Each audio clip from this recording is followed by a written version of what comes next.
ಅಜೋಪಿ ಸನ್ನವ್ಯಯಾತ್ಮ ಭೂತಾನಾಮೀಶ್ವರೋಪಿ ಸನ್ ಪ್ರಕೃತಿಂ ಸ್ವಮಧಿಷ್ಠಾಯ ಸಂಭವಾಮ್ಯಾತ್ಮ ಮಾಯಯಾ. ಶ್ಲೋಕಾರ್ಥ. ನಾನು ಜನ್ಮರಹಿತನಾದರೂ ನಾಶರಹಿತ ಸ್ವರೂಪನಾದರೂ ಎಲ್ಲ ಜೀವಿಗಳ ಒಡೆಯನಾದರೂ ನನ್ನ ಪ್ರಕೃತಿಯನ್ನು ವಶದಲ್ಲಿಟ್ಟುಕೊಂಡು ನನ್ನ ಸಂಕಲ್ಪ ಮಾತ್ರದಿಂದಲೇ ಅವತಾರ ತಾಳುತ್ತಿರುವೆನು.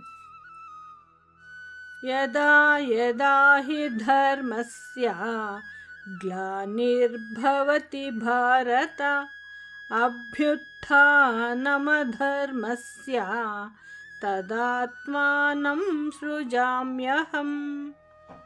ಶ್ಲೋಕಾರ್ಥ. ಎಲೈ ಅರ್ಜುನನೇ, ಯಾವಾಗಲೆಲ್ಲ ಧರ್ಮದ ಅವನತಿಯಾಗುವುದೋ ಅಧರ್ಮದ ಉನ್ನತಿಯಾಗುವುದೋ ಆಗ ಧರ್ಮದ ಉತ್ಥಾನಕ್ಕಾಗಿ ನಾನು ಅವತಾರವನ್ನು ತಾಳುತ್ತೇನೆ. ಪರಿತ್ರಾಣಾಯ ಸಾಧೂನಾಂ ವಿನಾಶಾಯ ಚ ದುಷ್ಕೃತಾಂ ಧರ್ಮ ಸಂಸ್ಥಾಪನಾರ್ಥಾಯ ಸಂಭವಾಮಿ ಯುಗೆ ಯುಗೆ. ಶ್ಲೋಕಾರ್ಥ. ಸಜ್ಜನರನ್ನು ಸಂರಕ್ಷಣೆ ಮಾಡಿ ದುಷ್ಟರನ್ನು ನಾಶ ಮಾಡಿ ಧರ್ಮವನ್ನು ಈ ಪ್ರಪಂಚದಲ್ಲಿ ನೆಲೆಗೊಳಿಸಲು ಪ್ರತಿಯುಗದಲ್ಲಿಯೂ ನಾನು ಅವತರಿಸುತ್ತೇನೆ. ಜನ್ಮ ಕರ್ಮ ಚ ಮೇ ದಿವ್ಯಂ ಏವಂ ಯೋ ವೇತ್ತಿ ತತ್ವತಃ ತ್ಯಕ್ತ್ವಾ ದೇಹಂ ಪುನರ್ಜನ್ಮ ನೈತಿ ಮಾಮೇತಿ ಸೋರ್ಜುನ. ಶ್ಲೋಕಾರ್ಥ.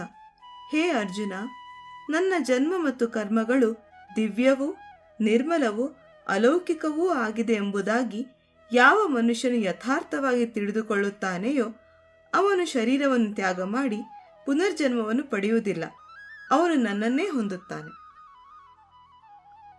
ವೀತರಾಗ ಭಯ ಕ್ರೋಧಾಃ ಮನ್ಮಯಾ ಮಾಮುಪಾಶ್ರಿತಾಃ ಬಹವೋ ಜ್ಞಾನತಪಸಾ ಪೂತಾ ಮದ್ಭಾವಮಾಗತಾಃ. ಶ್ಲೋಕಾರ್ಥ. ಆಸೆ, ಭಯ, ಕ್ರೋಧಗಳಿಂದ ಪಾರಾಗಿ ನನ್ನಲ್ಲಿ ಮನಸ್ಸುಳ್ಳವರಾಗಿ ನನ್ನನ್ನೇ ಆಶ್ರಯಿಸಿದ ಅನೇಕ ಭಕ್ತರು ಜ್ಞಾನರೂಪವಾದ ತಪಸ್ಸಿನಿಂದ ಪವಿತ್ರರಾಗಿ ನನ್ನ ಸ್ವರೂಪವನ್ನು ಹೊಂದುತ್ತಾರೆ.